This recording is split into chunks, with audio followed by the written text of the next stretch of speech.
Good morning, everyone. Let me introduce the people who are on the panel with me. To my far right is Superintendent of the State Police, Keith Corlett. To my immediate right, Dr. Howard Zucker, Health Commissioner for the State of New York. To my left is Beth Garvey, Special Counsel and Senior Advisor to me. We're here today to talk about vaping. It's a topic that has gotten a lot of attention, and it should. There's also been a lot of confusion and a lot of hype on the issue. So let's start by separating fact from fiction. There are two facts that are central to this issue. And they are incongruous, but they're not inconsistent. The first fact is that vaping is dangerous. Period. Vaping is dangerous for several reasons. First, at a minimum, it is addicting young people to nicotine at a very early age. And nicotine is highly addictive. Doesn't even matter what product you're using. It is getting young people addicted to nicotine. Second, we do not know the long-term health effects of the use of this product. Why? Because there has been no long-term study. So no one can sit here and say long-term use of vaping, where you're inhaling steam and chemicals deep into your lungs, is healthy. Third, the e-cigarettes and the vaping devices are often used to vape other substances. THC, vitamin E acetate, and many of these other products have no controls on them whatsoever, the so-called counterfeit products. They're not cleared by the FDA. There's been no analysis of them at all. So vaping is dangerous. Second fact, vaping is better than smoking. Technically, yes, but so what? Smoking is terrible. It's virtually a high-risk potential death situation. Well, vaping is better than that. Yes, but again, that is not saying much. The vaping companies use that fact to say, we are relevant and we are in the public interest because we want to get people to stop smoking, and vaping and e-cigarettes is the way to get them to stop smoking. No, there are much better ways to stop smoking than vaping. There are patches, there are lozenges, there are gums, there are therapy sessions, there are medications. There's a whole host of ways to stop smoking, which are better for you than vaping. The only situation, in my mind, factually, that justifies vaping is if you had a person who said, I currently smoke, and I have tried every other device to stop smoking. I've tried everything. Nothing has worked except vaping. That is the only situation that logically justifies vaping. So, two facts. Vaping is dangerous. It's addicting millions of young people to nicotine at a very early age. Some would argue earlier than cigarettes actually introduced young people to vaping and nicotine. Second fact, it is better than smoking, and if there were no other options to stop smoking, then vaping is a better alternative. Just the numbers on young people. In 4 years, the percentage of high school users who use e-cigarettes and vaping has increased 160%. 40% of 12th graders now vape. 27% of high school students are vaping. Okay? And remember, vaping is nicotine, and nicotine is highly addictive. So, with these facts in mind, what is the prudent policy going forward? First, you want to say we should ban all flavors besides tobacco and menthol. 68% of the use are flavored products. And the flavored products are highly attractive to young people. Names like bubble gum, cotton candy, Captain Crunch, which was my favorite.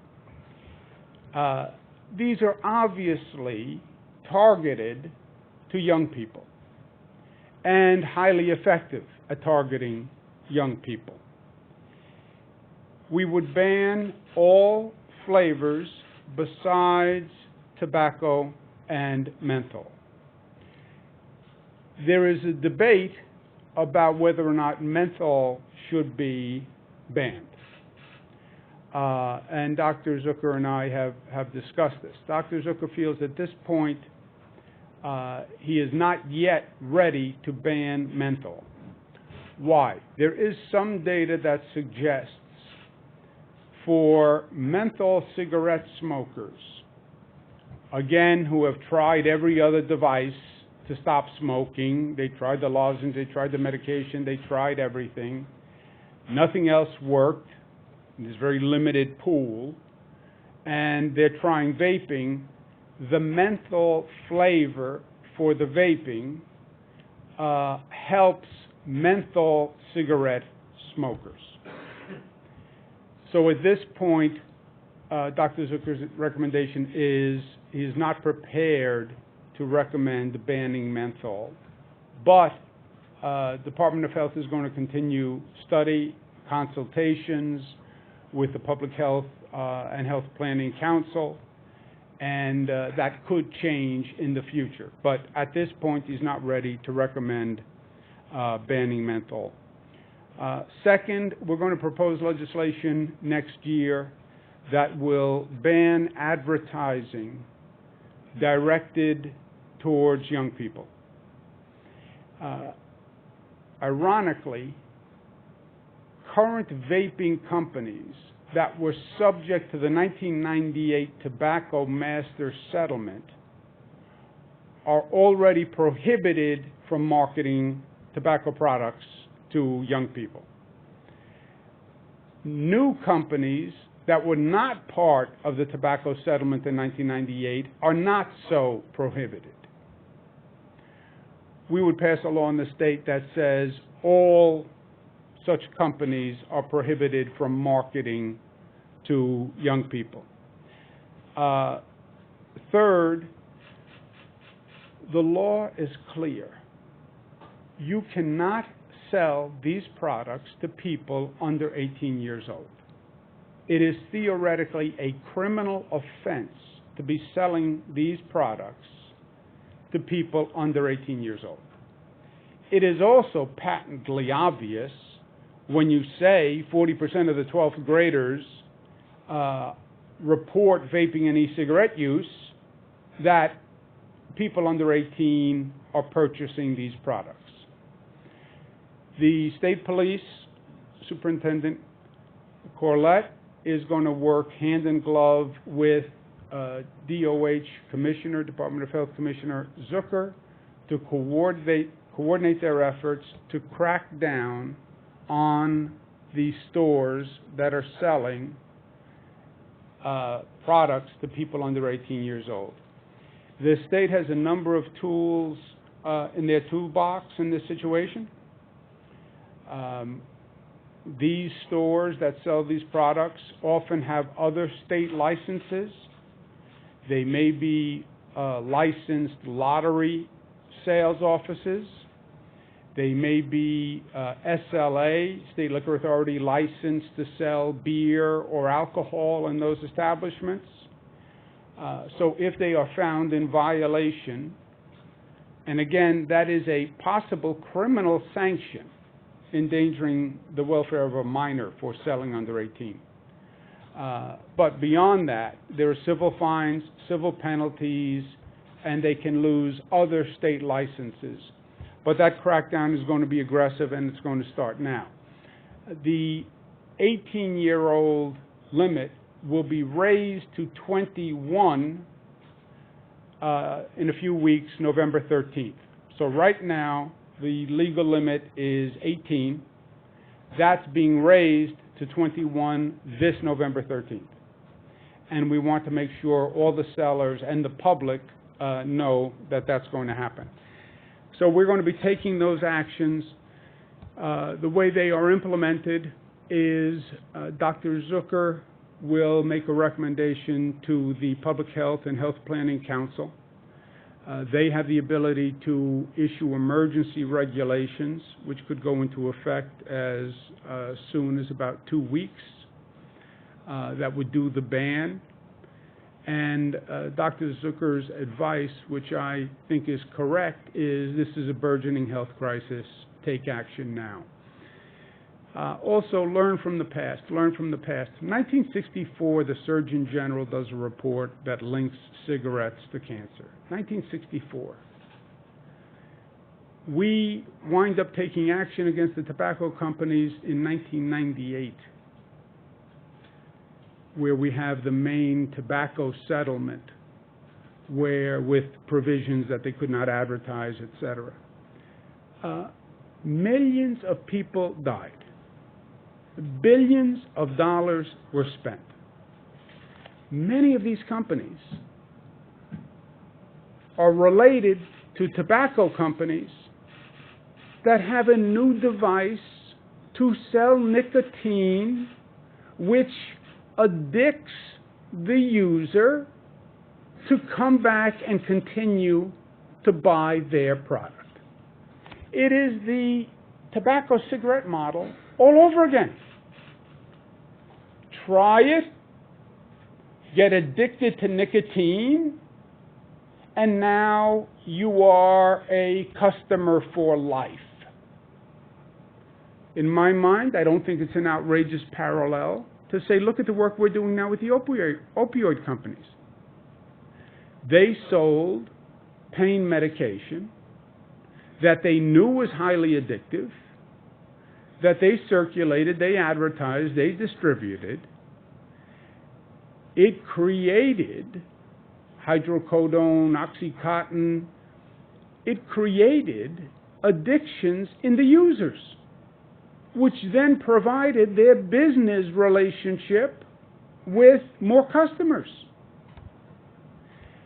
Get the customer addicted, and they will keep coming back. That tobacco, cigarettes, and now these vaping e-cigarettes.